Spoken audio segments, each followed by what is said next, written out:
Breaking news రాష్ట్రపతి గవర్నర్ల దగ్గర బిల్లుల ఆమోదంపై సుప్రీంకోర్టు కీలక తీర్పు చెప్పింది.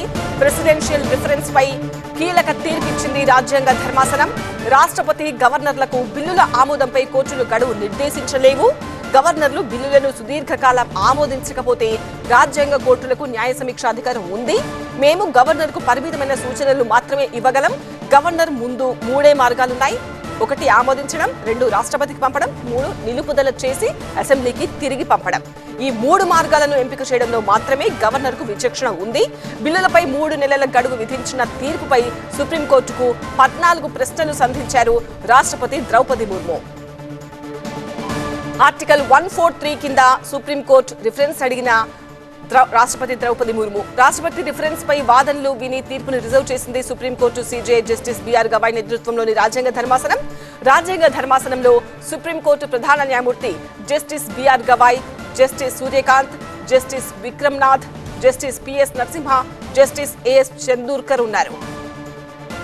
బిల్లుల ఆమోదంపై ప్రెసిడెన్షియల్ రిఫరెన్స్ పై కీలక తీర్పు వెలువరించింది సుప్రీంకోర్టులోని 5 న్యాయమూర్తుల రాజ్యాంగ ధర్మాసనం. అయితే ఈ కేసు తీర్పును ఇచ్చే విషయంలో సుప్రీంకోర్టుకు చేసిన కొన్ని కీలక కామెంట్స్ ఏంటో చూద్దాం. రాష్ట్రపతి గవర్నర్ దగ్గర పెండింగ్ లో ఉన్న బిల్లుల ఆమోదంపై సమయాన్ని కోర్టులు నిర్దేశించలేవు అన్నారు. ఆర్టికల్ 200 ప్రకారం గవర్నర్ బిల్లుకు ఆమోదం తెలపొచ్చు, బిల్లును నిలిపివేసి తిరిగి ఇవ్వచ్చు, లేదా బిల్లును రాష్ట్రపతికి సిఫార్సు చేయొచ్చు. గవర్నర్లు రాష్ట్రపతికి ఎటువంటి సమయ పరిమితిని నిర్ణయించడానికి సుప్రీంకోర్టుకు అధికారం లేదు. అలా చేయడం అధికారాల విభజనను ఉల్లంఘించడమే. గవర్నర్ బిల్లులకు ఆమోదం తెలిపే కాల పరిమితిని కోర్టు నిర్ణయించలేదు అంది సుప్రీంకోర్టు. ఇక తమిళనాడు కేసులో 2 న్యాయమూర్తుల ధర్మాసనం ఇచ్చిన తీర్పు రాజ్యాంగ విరుద్ధం అంటూ కామెంట్ చేసింది ధర్మాసనం. రాష్ట్రపతి గవర్నర్ల అధికారాలను సుప్రీంకోర్టు రాజ్యాంగ విరుద్ధంగా ఆక్రమించలేదని వెల్లడించింది 5 న్యాయమూర్తుల రాజ్యాంగ ధర్మాసనం. అంతేకాదు గవర్నర్ రాష్ట్రపతి కార్యనిర్వాహక అధికారాలను ఆక్రమించడం రాజ్యాంగ స్ఫూర్తికి, అధికార విభజన సూత్రానికి విరుద్ధమని చెప్పింది. రాష్ట్రపతి సూచనకు అనుకూలంగా కేంద్ర రాష్ట్ర ప్రభుత్వాల వాదనలను సుప్రీంకోర్టు తీర్పులో ప్రస్తావించారు సిజేఐ.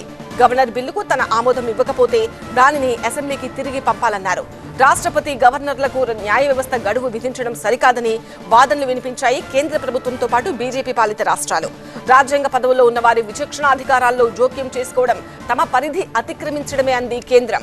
మరోవైపు రాష్ట్రపతి గవర్నర్లకు గడువు పెట్టడం సరైందని సుప్రీంకోర్టు తీర్పును సమర్థించాయి కాంగ్రెస్ పాలిత రాష్ట్రాలు.